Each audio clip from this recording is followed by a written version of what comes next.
You're listening to the We Are Libertarians podcast network. Find all of our shows at wearelibertarians.com.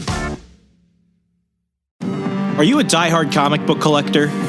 Or maybe a lapsed fan? Maybe even someone who has never picked up a comic book in their life. Hi, I'm Remso Martinez. And I'm Mark Claire. Every single Wednesday at the Second Print Comics podcast, Remso and I take a deep dive into the storylines, character arcs, moments, and events that made us the fans we are today. Tune in every Wednesday for new episodes available on iTunes, Stitcher, Google Play, and wherever else podcasts are available. Check out more from the Second Print Comics podcast at secondprintcomics.com.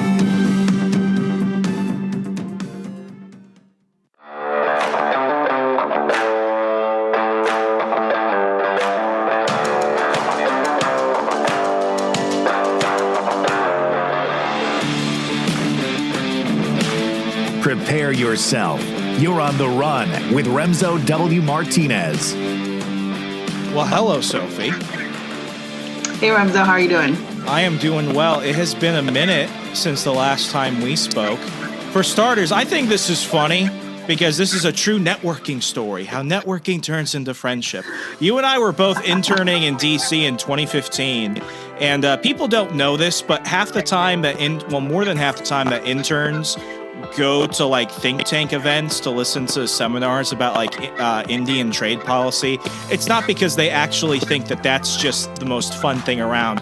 It's because we're all broke and there's free food. So I went to an afternoon lecture. And air conditioning. Yeah, that too. I convinced my boss in the middle of the day, let me go like a 2-hour lecture on what President Modi was doing in India because I cared that much.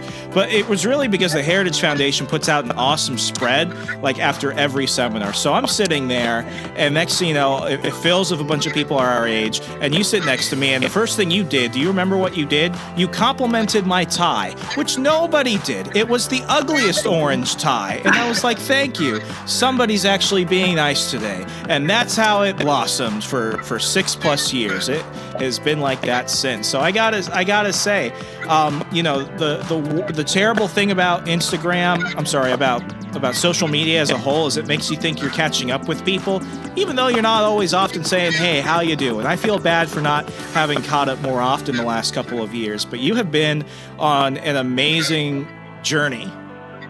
Dare I say journey. When you left, I remember how you were 5 years ago. I bet I was a little bit more handsome, but, you were a petite, beautiful woman. You're still a beautiful woman.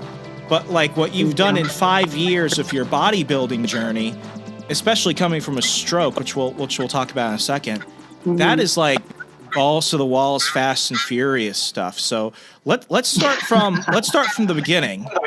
Most people get a stroke and they let things kind of just escalate downward. Yeah. Something happens to you and you end up becoming She-Hulk. So let's start with that. What happens with the stroke? Because you were only like 22, 23 when that happened. I was 24, yes. Holy shit. So, I'll just kind of go into how it happened. So it was the birth control that I was on caused a blood clot that went from my leg. It traveled through my heart into my brain. And at that particular time, I was prepping for a bikini competition. So I was working out a few hours a day. I had just gotten home from the gym from doing about 45 minutes of cardio. I was eating, and the next thing I knew, I felt like I was drunk, and then I was paralyzed. So, what does that feel like? Because I felt like, for the people that listen to this show, the degenerates here, I can assume that everyone's had a night where they've just had a complete bender. But to lose complete function of your body, I can only imagine how terrifying that is. It wasn't so much terrifying at that moment. It was almost humorous. I don't know how else to describe it. That's not what I would imagine describing it as. Well, I didn't know what was going on, and it didn't register at the time because when you're having a stroke, when you're in the middle of having one, you can't critically think. So in my mind, I'm like, something was in my food, or I didn't know what to expect. I had no idea. So I thought it was funny. And then once I had fallen down a couple of times after my then boyfriend kind of propped me back up on the couch, I was like, oh, this is serious. And then I started getting nervous. And then I don't really remember. There was a certain amount of time that I kind of blacked out. I don't remember from when I initially had the stroke to when the paramedics arrived. So I think it was like a 20-minute time frame that I just can't remember. That is crazy. What were your thoughts when you woke up at the hospital? Like, what goes through your mind when that happened? Because I've blacked out a couple of times. Like my first couple of years in the Army, I was a heat casualty. I thought if you drank like 3 Camelbacks a day, that would be smart. But what I didn't realize was it flushed out all my electrolytes. So I had to get something. Yeah, I mean, blacking out just feels like you're on pause for a minute, at least from what I remember. And I blacked out twice. I blacked out when I had a minor heat stroke to when I got a concussion a few years later. But it's just like lights out. And then you wake up and you're in a completely different place. And your first thought is like, what the fuck just happened? Yeah, that's exactly it. Well, I woke up in my bedrooms, the living room still. And I woke up to a couple of the paramedics trying to revive me and get me alert, get me awake. And I just remember the first thing out of my mouth was how much I could bench. And I don't know why I said it. I was like, I can rep 2 plates, so which is 245 plates on the bar. And the paramedic looked at me and he's like, good for you. And I remember that. I remember looking back on that because that certain paramedic came back to me in the hospital after they had given me the treatment later on, a few days later. And he's like, I just want to make sure you were okay because you were an interesting person. So I will never forget that. That is wild. So, I mean, at this point, like you were always athletic, but you know, I feel like there was a point around that time where your focus on your fitness completely changed. Was it before or after that? My focus on my fitness kind of started before, but the weightlifting and bodybuilding happened after the stroke. Prior to that, I was just trying to get skinny for a bikini competition, which is just really the ladies that don't have a lot of muscle on them. And so that something just switched in my brain after I had the stroke, where I wanted to look and physically feel as strong as I did mentally going through the stroke. I wanted that to kind of match physically what I felt mentally. What was recovering from that like? Like, when was it? How long did it take from when you got discharged from the hospital until you finally felt I'm back to where I was before this? Or did it stop feeling normal? No. I feel that because I'm such a stubborn person who has to be constantly going, I didn't take the amount of time to properly recover that I should have, physically and mentally. Physically, I was up and walking, I'd say about 3 to 4 days after the stroke. I was in the hospital right here near me over here in Oceanside, and then they transferred me to a specialty further inland over here. And so I was up and walking a few days afterwards. Mentally, this was in the middle of my master's program, my master's degree. Oh. So I still had stuff that was due. The day after my stroke, I was supposed to give a really big presentation on this business proposal that I'd put together. Obviously, I couldn't do that, but I still had to do stuff that was due. So while I was in the hospital, I was still reading and I was still typing and putting stuff together, which I think milked that for weeks. I would have. I have been like just with like a slight flu, and I have milked that for weeks to get extensions in undergrad, of all things. I just wanted to be done with my master's, and at that point, I was not going to let being in the hospital stop me. I was over it. So I think that really helped. It also helped the 2 weeks that I was in the hospital. It helped them go by a lot faster than if I didn't have anything to busy myself with. But in terms of a physical recovery afterwards, I couldn't traverse stairs or anything until about a week after I got out of the hospital. I remember I had to go back for physical therapy. I call them physical terrorists because they're never any fun to go to. But when I went and met my physical therapist, he was a really nice guy. He helped me walk up and down the stairs, and I just felt great. I was really proud of myself. I was really happy with how I was recovering. And so I think that kind of kickstarted the whole you need to get yourself back to physically where you were before, and if not where you were before, better. I still have a couple of physical issues, like my dexterity, my hands. It's hard for me to do minute things with my fingers, if that makes sense. I don't have grip strength. And I can't really think of anything else physically that I'm affected by still, aside from those two. I've never had good balance, but I'm not a skateboarder or a surfer, so it doesn't really matter. Yeah, blame. Just find something else to blame it on. It's like, no, I wasn't naturally like this. It's just that one thing. I mean, the physical side of it is always, one of those things I'm really interested in. I think the one thing that a lot of people don't talk about is the mental component that comes with it. I've only touched on it slightly on the program before, but as I told people, I got a pretty severe concussion in 2016. As I was recovering from that, I was in a car accident, which just compounded the concussion, and it also caused a hemorrhaged nerve in my neck, and which I wouldn't know about for 2 years. So eventually I got a radio frequency ablation, which is an outpatient surgery type of thing. But what it did was it messed up the muscles in my neck. So for 3 years, I couldn't turn to the right fully. So I'm still dealing with that. And it was one of those things where it's like, the car accident, like the car wasn't mangled or anything. It was a car. We were stopped at a stoplight, and a car going 60 just went into the back of our truck. Their vehicle was worse off than ours were.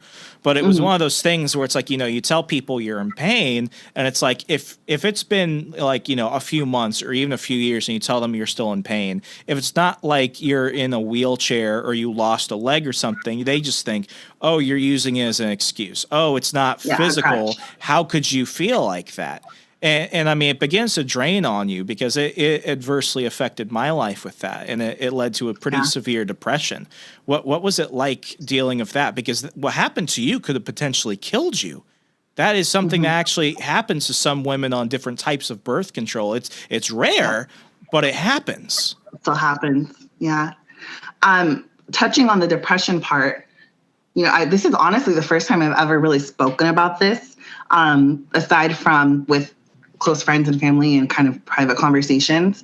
But after the stroke, and especially with you too, we're kind of similar in this characteristic where we're very independent people. We're very goal-oriented, we're smart. We like to be outgoing. We like looking like everything's under control. And it's not. No, it is like spinning plates on pencils. But if you ask me how I'm doing, it's always fine. I'm doing great. Yeah, I'm exactly. Doing just good. And so after the stroke, I had a really severe depression for a couple of months afterwards. And it was touched upon the physical aspect of me recovering and all of that, having to relearn how to walk, go to the bathroom, stuff like that. But more of it was mentally. I just felt like I wasn't smart. I just wasn't there. I didn't deserve to be in my master's program at that time. If my body and my brain's going to fail me with this thing, then is it going to fail me in the future? Am I still able to go and do all the things that I enjoyed before now without that kind of that fear in the back of my mind? Where is this going to happen again? Am I going to be by myself while this happens again? Because if my boyfriend hadn't been there at that time, I wouldn't be here today. If the ambulance didn't arrive within the few minutes that I did because I lived so close to the hospital, I wouldn't be alive. And so, I mean, that was definitely a factor within my depression and my mental recovery. And I really attribute it to the people that I surround myself with, my friends, helping me go through that. I went on a little mini vacation to Puerto Rico. I'm half Puerto Rican, so I have family over there. I feel like the only Puerto Rican who's never been to the island. Well, you should go. It's still relatively cheap. They're still recovering from the hurricane. But I went for a week. That while I can. You know what? Through Costco, it was actually a pretty good deal. So it's actually probably cheaper because you're on the East Coast. Oh, probably from Dulles to Miami-Dade, it's like less than $300 right now. Wow. Why haven't I taken advantage of it? Holy shit! I don't know. Moving for on. me to get to Sacramento, it's like $6, so that's a good deal. Yeah, it's ridiculous over here. The it's because I'm flying out of San Diego. Still, I don't know. God. But so I did that mini vacation because I needed to get away from my family. It was the family's response to it was just everybody flew in. Everybody needed to be there around my hospital bed. Everybody needed to be at my parents' house while I was recovering. And I'm the type of person where if I'm sick, leave me alone. I need my personal space to recover, especially going through something so severe. So I don't like people seeing me when I'm like sick or something. No, not at all. I let nobody visit me when I had my surgery at all. I was like, I'm not having it. And I mean, because then you feel like you have to take care of them. And at this time, all you want to do is recover and just be left alone. And so that's kind of how I was. And so I really attribute that vacation that I went by myself for a week to really helping me get over that depression. I was able to do whatever the hell I wanted, eat whatever I wanted, and just kind of relax and get myself back in the right mind frame. So that was nice. But I mean, I still have moments of I don't know. I'm trying to think of the right word. It's another side effect is word searching where I can't think of the right word.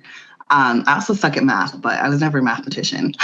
I've always just said that, like, if it's not addition, subtraction, multiplication, division, it's witchcraft. It's not or just do it on your phone. I'm not an accountant. That's why I have so many Korean friends. If I can't do it on my phone, I call them. Yeah, and they love it. Why do it yourself? Yeah. But no, I mean, I get where you're coming from with that, because it's one of those things. I'm not saying like everyone goes through something as similar to that in their life, but I just remember, especially after the accident, it was my last semester of undergrad. It was difficult, and it really kind of separated out from the people I thought were my friends from those who actually were my friends, because they're the people that offer to drive you to go pick something up from the grocery store at like the most inconvenient time of the day. They're the people that come by just to check on you. And you know, even a few years later, as I got the surgery, and then I started recovering for the next year and a half after that, like they're the people that will still go ahead and they can see those parts of you where it's like, he's kind of down today. Maybe I should grab him by the collar and go take him out to do something fun. Because it begins to eat at you. You begin to feel like a burden on people. And I mean, that's why, the one habit that I've developed, and the one thing I try and, tell people who listen to the show is go on vacation as often as you can. And I know with the world of the lockdowns and everything, it's been difficult, but like you still owe it to yourself to do it, because that's not just something you do just because it's fun. It could potentially save yourself from, very terrible challenges and days ahead, and that it's a negative impact on your life that you have an obligation to fulfill. Yep. And, something that I really took away from the stroke is you need to focus on yourself. People will say it's selfish. I think that certain levels of selfishness are necessary in order for you to be a contributing member of society on a positive level. And so that's definitely something that I've taken away. I need to be here. I need to be present. I need to be someone who brings positive attitude. I can positively contribute to conversations because I'm constantly investing in myself, whether that be through my PhD right now, through work, through fitness, or just being a good friend like you were speaking of. And I think that that's really something that's maybe kind of lost today. I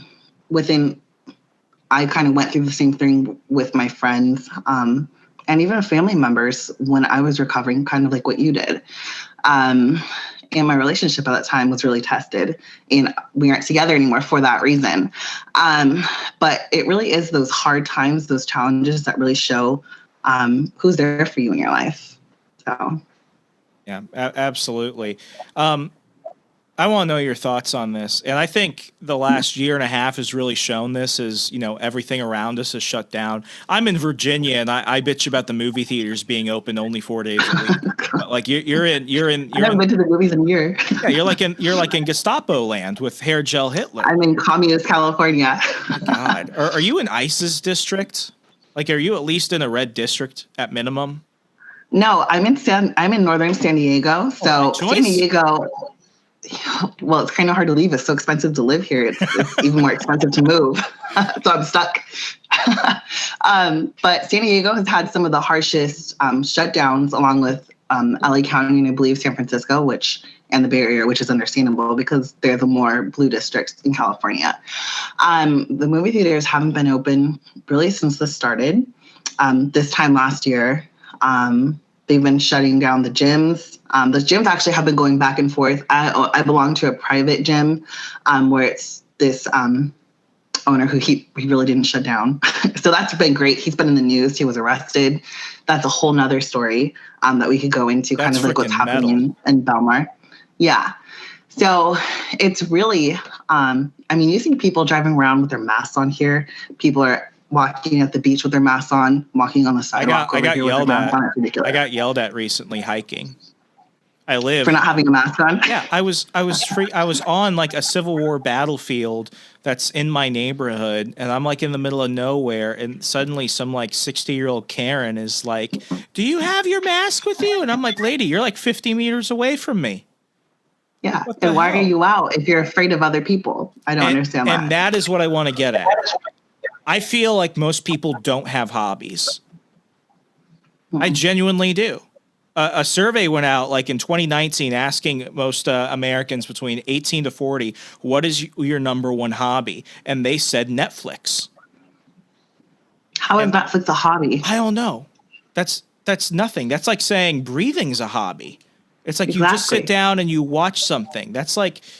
It's mindless. Yeah. It's mindless. And when they're, when the survey breaks down, they're like, what do you do most of the day? I wake up, I go to work. My only free time, I really kind of just spend on my phone, on social media. And that makes things even worse because then you just start looking at what everyone else is doing. And everyone is just kind of worried about what everybody else is doing. And, the thing that I really hated over the past year was that everyone is home. Everyone is struggling in some way, shape, or form. It's in the middle of an election. So I feel like a lot of people took politics as a hobby. And it's like, for people like us, we used to enjoy it. I don't know about you. I'd rather get a kidney stone than talk about it.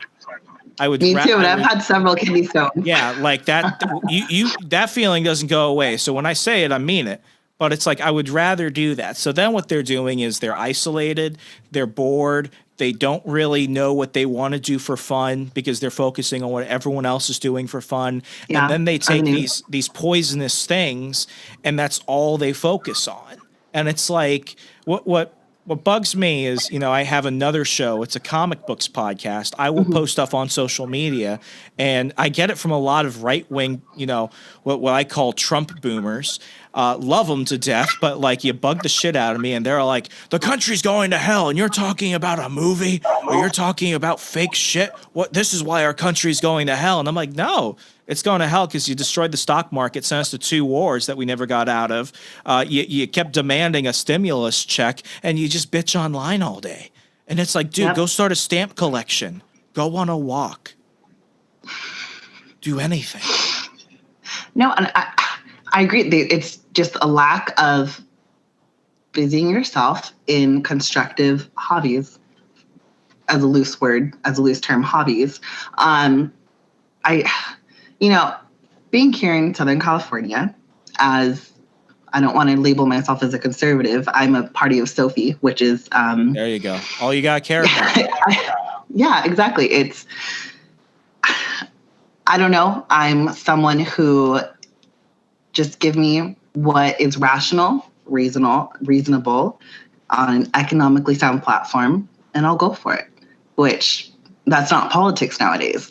No. And so I feel that people stuck at home, either Netflixing all day, being on social media, or God forbid, watching the news, which is just as bad as everything else. That's all that they have going into their brains. It's just that negative stimulus constantly.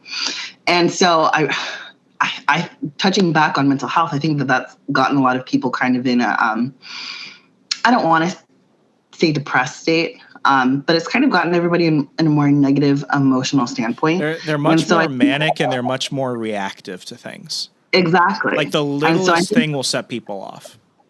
And that's a huge issue. And I think that's contributed a lot this past year with this election to all the rioting and all of the issues that have been going on. For example, here in San Diego, we had a bunch of I don't know if I could coin them riots, but protesting on the streets where people were blocking the roads for the Black Lives Matter and all of that, especially over across the freeway at the beach.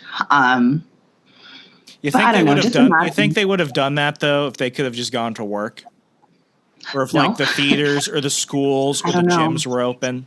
Because I think a lot of that was just people who were bored. Because I see a bunch of my neighbors. Yeah, because a bunch of my neighbors went to a bunch of local Black Lives Matter rallies, and I'm like, you people don't even vote. You're doing this because everything else is closed down.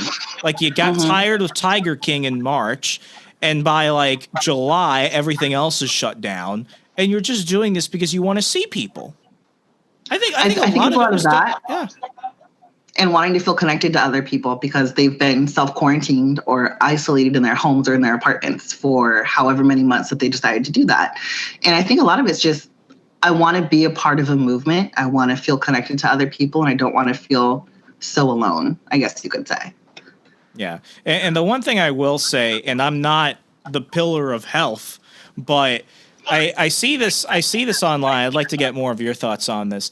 I feel like there were two communities online that began to impact the world in a more positive way. And it was the collectible nerd world online, and then it was the fitness world. Because either people had a lot of money that they wanted to spend on a new hobby, and all that stuff suddenly skyrocketed. Comics, film, props, you name it, baseball cards, all that stuff, like accumulation hobbies shot up in 2020. And then the fitness community. Because people that I've never seen before, even with gyms closed, COVID made more people go out and walk in their neighborhood than Michelle Obama did in 8 years. Definitely.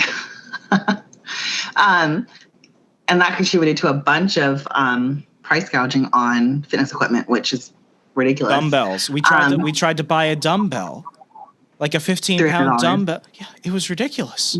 Yeah. All workout. I made my own. Yeah, I made my own little Bowflex lookalike at my old apartment.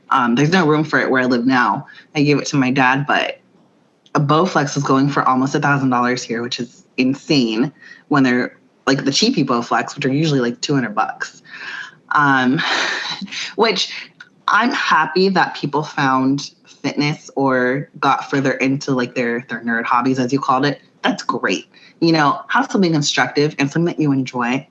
And fitness, you invest so much into it and you get so much out of it. And for example, at my old complex, it was all of our apartments faced a courtyard, it was a large grass courtyard, and you could go out and you could do exercises on the grass, which a lot of people were out doing yoga and stuff. And I thought that's great. They really wouldn't be doing that if they were at work or if things were still open. And so I feel that rise in the fitness community, I feel like it's not going to last once everything opens back up, but I hope it does. I hope people are able to take away what kind of the positive consequences, I guess you could say, that they got. It was either you get healthier or you become like a functioning alcoholic, like a lot of people did. Or you can become a fit alcoholic, which I know a couple of them. Whatever floats your boat. Exactly. Whatever works for you. That's great.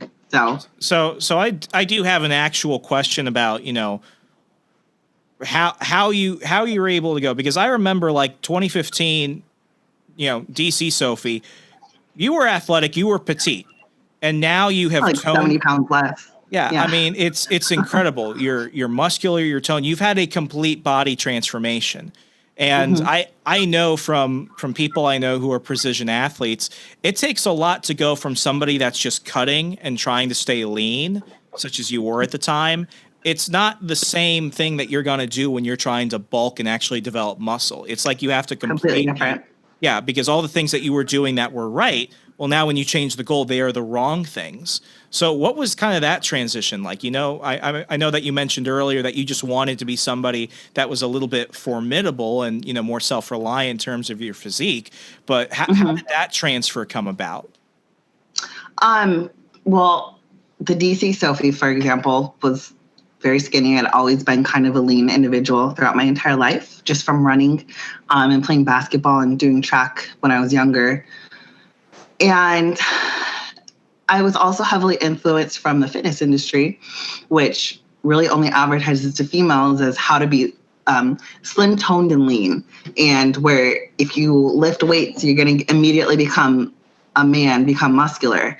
And People I was back then completely brainwashed. People back then were attacking Lolo Jones.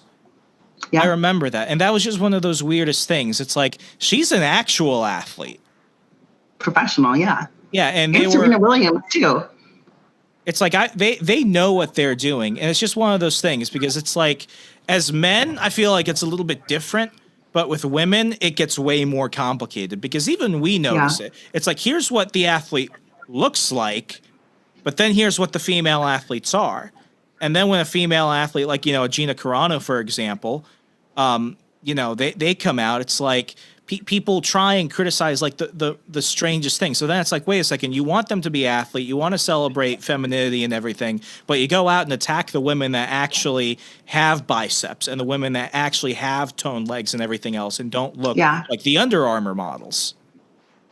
Yeah, well, they're just skinny. And, which is great.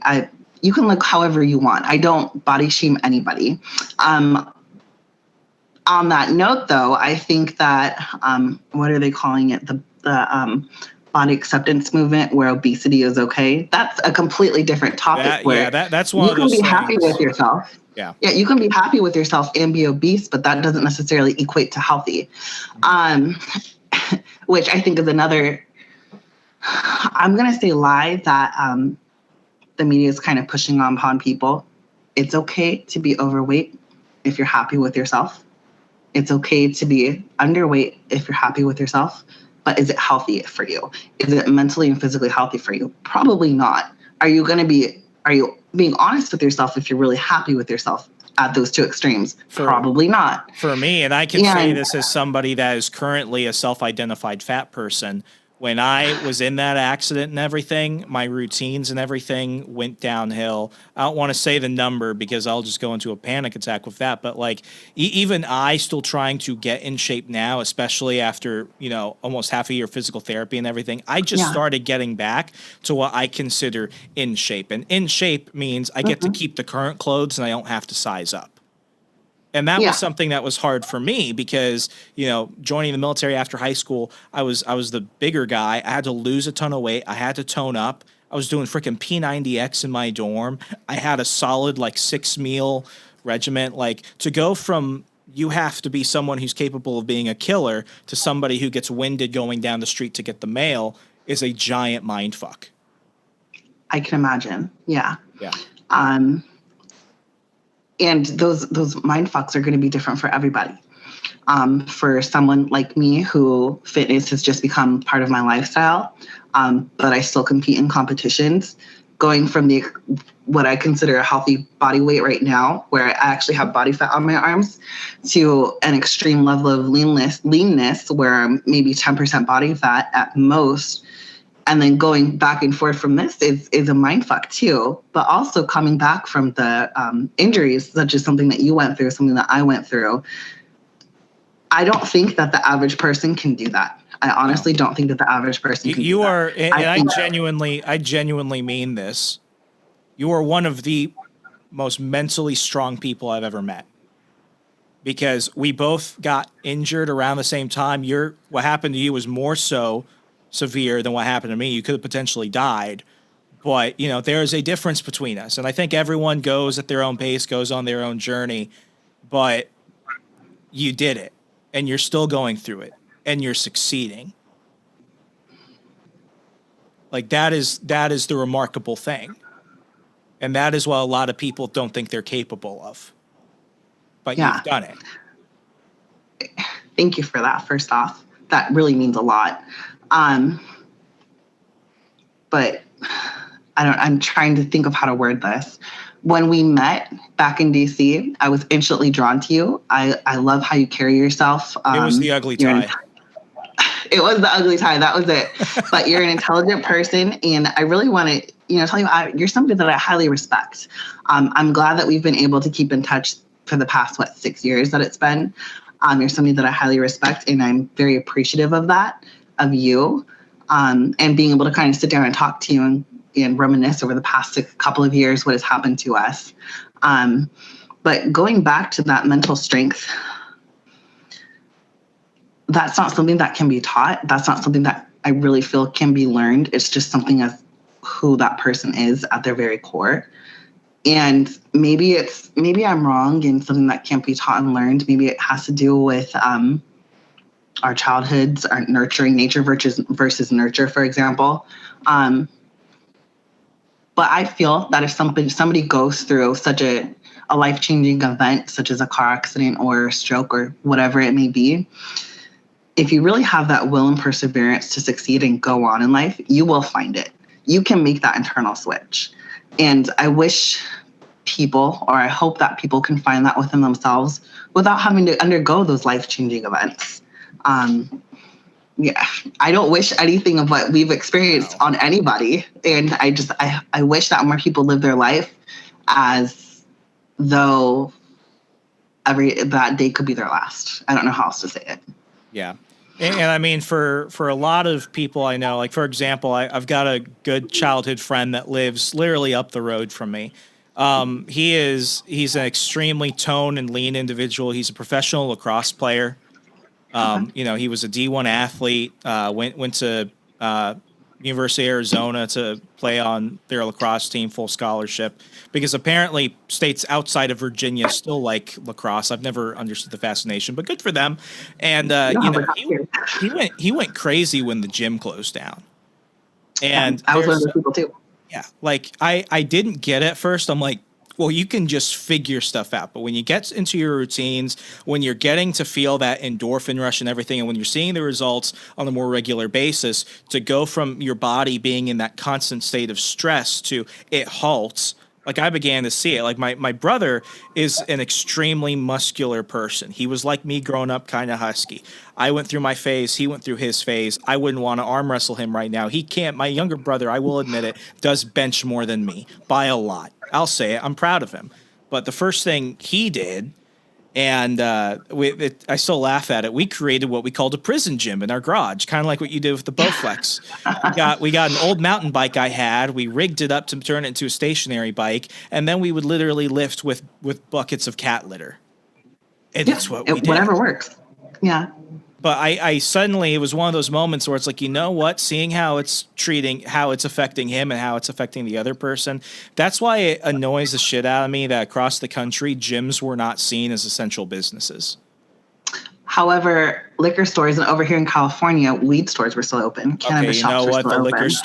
The liquor store was my friend. The liquor store is essential, but I would like to expand that to the gym. I think all jobs are essential, but it's like, if we're going to do that, okay.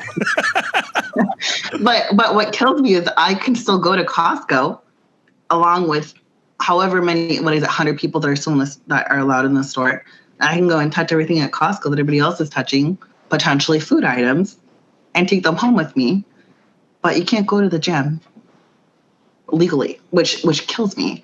And for me, I don't know what your brother went through when the gyms were closed down, but for me, ever since I had the stroke, I'm a very anxious person. I deal with high anxiety, where if I don't go to the gym, it's just going to be not the best day for me. So that's why I went and created that prison gym that you coined it.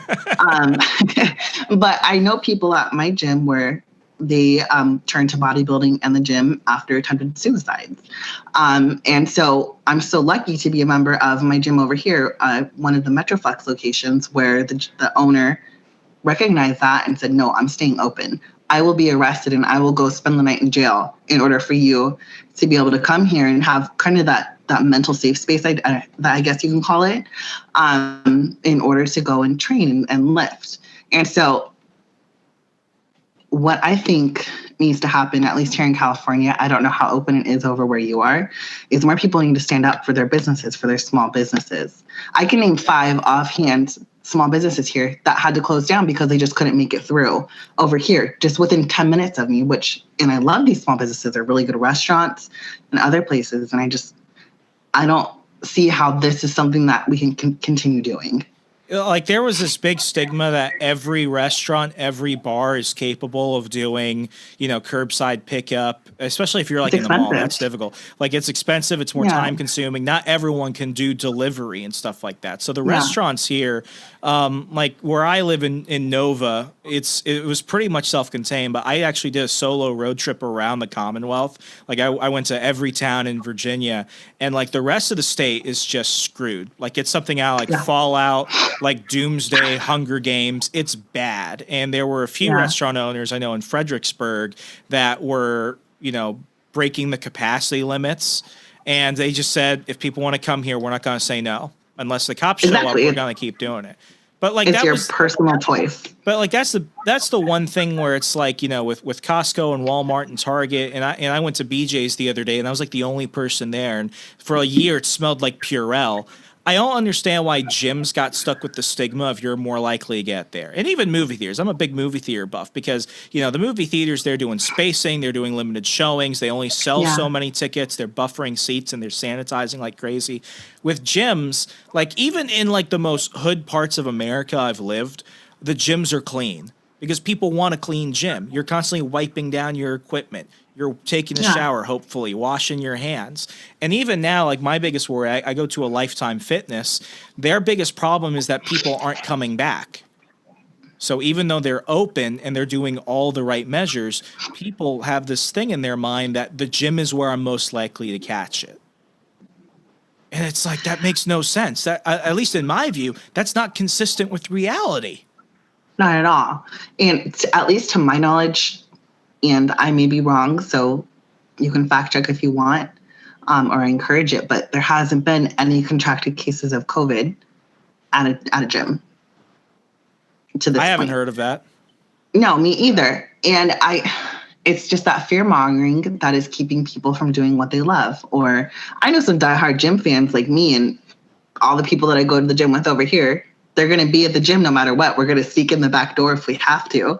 But a lot of the general population isn't like that. And their hobbies or whatever, they want to go do that. They can't. That's closed down still. Yeah, like I have some conspiracy-minded friends of mine who are like, they don't want people to go to the gym because then they'll get healthier and build up an immune system, and then we can go back to normal, and that's not what the New World Order wants. And I bet some of those people exist. But at the same time, it's like, it's one of those things where that's what, I feel like nobody wants to go back to, and I know the world's not going to go back to normal. So I'm not saying we just pretend all this didn't exist. We have to accept it. But there has to be a better way. And like for me, I caught COVID in late January. I always thought that when I caught it, I was going to either be one of the people that caught it and didn't even know they had it, or I would quickly rebound. It was COVID pneumonia. So as soon as I got infected, I developed pneumonia.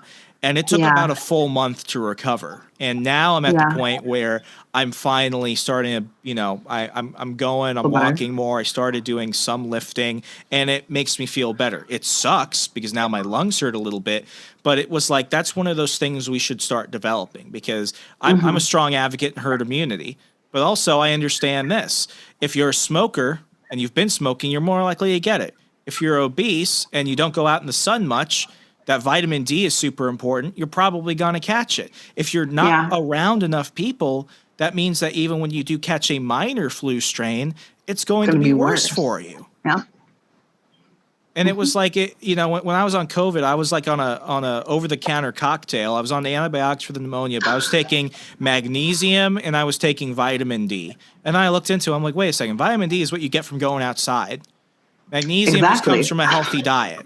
So if people had just gone out, and I'm not saying they become gym rats or anything, but if they had just done a little bit more than maybe what they were doing, and they were outside getting exposed to people, I think that's one of the only things that we could rationally do. Now, I say that in public, and I want to kill millions of people.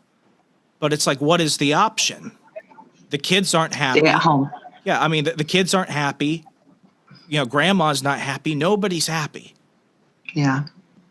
What's the mindset in California? Because I feel like here people think that, but nobody wants to say it. It really depends where you go in California, in my opinion. Here in Southern California or San Diego area, we have little cities. So the beach cities are obviously going to be more liberal because they're the people that can afford to live there. Then you have the people that are inland are a little bit different. I'm thinking maybe we have 2 Republican elected officials in the entire San Diego County. So that kind of gives you an idea of the general population. That paints the picture. Yeah, exactly. And so I go and I walk on the beach, or I'll ride my bike at the beach. This is in the Oceanside, Carlsbad, Encinitas areas. So they're more affluent areas here. And I'm the only person not wearing a mask. And I'm by myself, 10, 15, 20 feet away from other people, doing my own thing, minding my own business. And I get people commenting, why aren't you wearing a mask? And I think I'm an intimidating person physically, if you don't know me as a female, because of my physical structure. And I think you could beat me in an arm wrestling contest. I'll just flat out say that. Okay, there you go. And so usually I'll just look at people like, what the hell are you talking about? If they're females, they'll leave me alone. Some guys get a little bit more, oh, well, now I have to buff myself up and be masculine. Okay, and more confrontational. Now you bring up something, which is I think a lot of men. Well, I think some men are intimidated by very confident women. I just think that's a thing. But even confident men get intimidated by women that look like they could knock them out. Yeah. So I think what it's drawn out, the COVID Karens, but it's also bringing out the guys that were always looking for an excuse to want to get into a fight with people. Yeah. And I call them and they think that because you're more muscular, you're more masculine in that way. So therefore they can go ahead and confront you. I call the male version of Karens Garys. So they're the Garys of the world. And I mean, so we're kind of on a tangent right now, but yes, I'm not a feminist by any means at all. I believe that modern day feminism is basically just man hating, and I appreciate men and their role in society as well as females and their role in society. But as a female who is single, I'm 27, don't have children, and I'm in a PhD program, and I lift weights, and I am just the oddity of society. I have people asking me all the time, well, why don't you focus on having a family? Why don't you focus on having children? Why are you putting so much time and effort in what you look like physically? And I just, I sometimes I'm just at a loss for words at what people feel that they have the privilege to say to me, commenting on that. And I get it evenly from both males and females. I don't know where I was going with this. This is something I'm very passionate about. But I think that males who feel the need to comment on a female's physical appearance or how educated they are, what they're deciding to focus on in their own lives, it's usually people that they just haven't seen it before.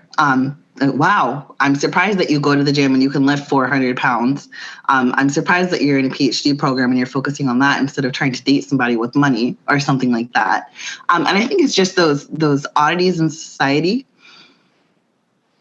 that people kind of step back and feel the need to comment on, whether it be positive or negative.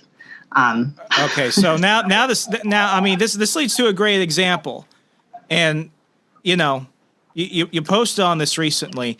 I think you were and I will preface with this: if you want to get a nose job, if you want to get a tummy tuck, if you want to get veneers or something, whatever makes you happy, fucking do it. I don't know why we've always shamed people where it's like, well, she gets Botox in her head. I know men that get Botox. I know men that have had gastro bypass and stuff. You're the first woman I know that openly said, I got a boob job and I like it. And it was one of those moments where it's like, you know what? It makes me happy. And if you're going to criticize me, fuck you. Exactly. And I firmly stand behind that. And I have always been somebody who was staunchly opposed to plastic surgery. And I think I touched upon that in my post as well. And I was speaking with one of my friends, and he's like, it's your life. If you want boobs, go ahead and do it. It doesn't matter if you can afford to do it and it'll make you happy, then do it. and it's not hurting anybody else. I'm not causing harm to anybody. And I know other females that have kind of been like, oh, wow, I'm surprised that you're so open and brazen about that. I'm like, why wouldn't I be? Why wouldn't you be? It's your own body. It's your life. Live how you want to. And I love how they turned out. I did my research. I feel that if anybody's looking into plastic surgery, do your research, obviously. But it's not something that you should hide. It's not anything. I don't really see any reason that you should hide it. You shouldn't be proud of it. It's an extension of yourself, and be confident in yourself and live your life is really what I wish people would do. Yeah. People recently have been calling me young Joseph Stalin or Vladimir Lenin.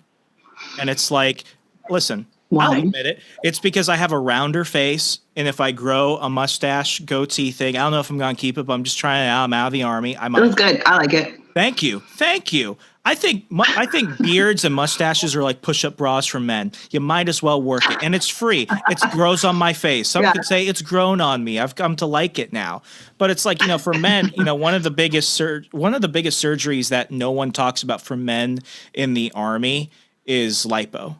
Like, I know a lot of soldiers, a lot of male soldiers go in, and at some point they end up getting lipo because the height and weight standards for men, I think, need to be adjusted. They don't need to be completely changed. I think they need to be adjusted, especially taping. Like, I was always over the scale, but I always passed the taping because my neck and my waist. So I always passed it because my percent body fat was always beneath like 15%. But like, I know a lot of men that do that.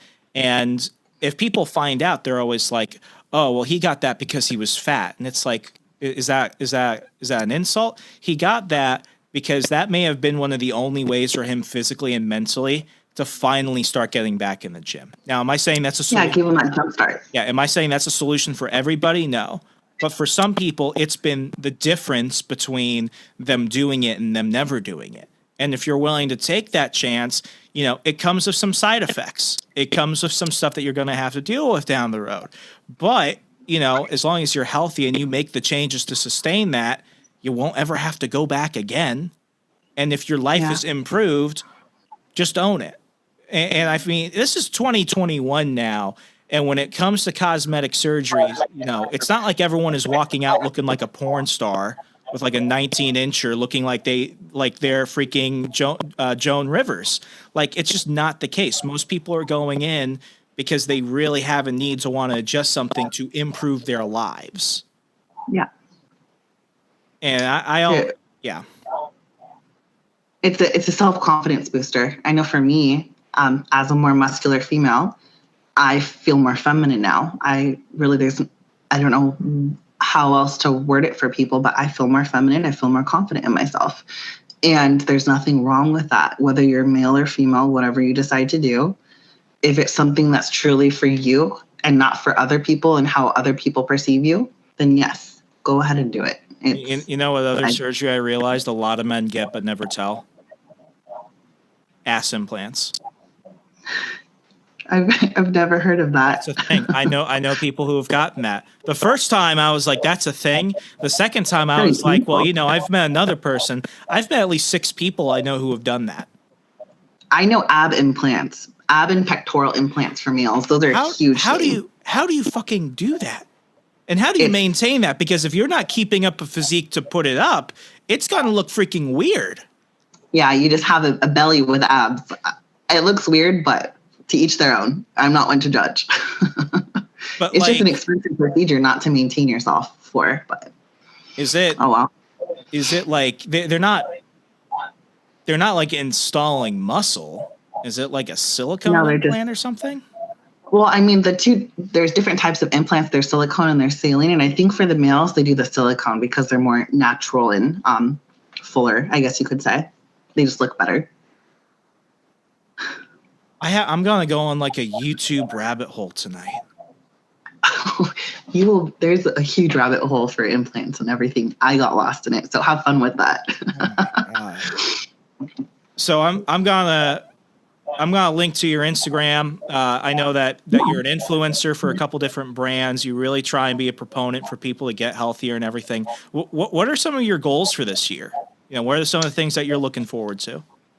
Well, professionally, I actually just accepted a new job. I'll be starting in 2 weeks down in San Diego. Oh, yeah. I'm really excited. It's a huge step forward for me professionally. So grow within that. Physically, just continue improving myself, bouncing back from the surgery, which I've been doing, and really kind of helping other people within their fitness journey here locally. And if I can influence people social media wise, then do what I can. I'll be doing my first residency this year for my PhD in Arizona.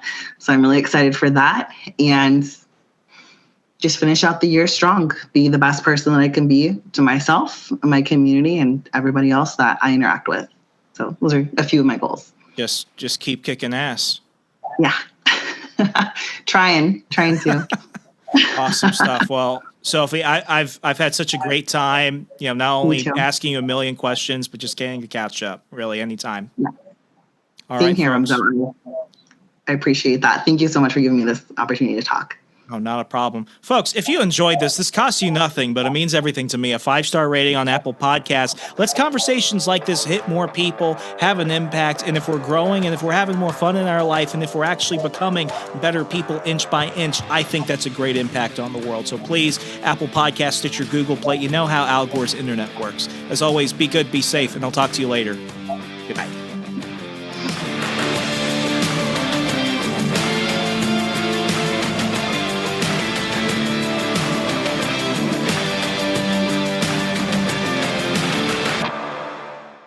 You're listening to the We Are Libertarians podcast network. Find all of our shows at wearelibertarians.com, like The Chris Spangle Show, Liberty Explained, The Brian Nichols Show, The Boss Hog of Liberty, Freedom Strips with Keaton Tucker, On the Run with Rimzo Martinez, Gingerarchy with Tricia Stewart-Mann, Upward, Libertarian Activism, and Now Hear This. Tune in now and we're going to help you sound smarter when talking with your friends.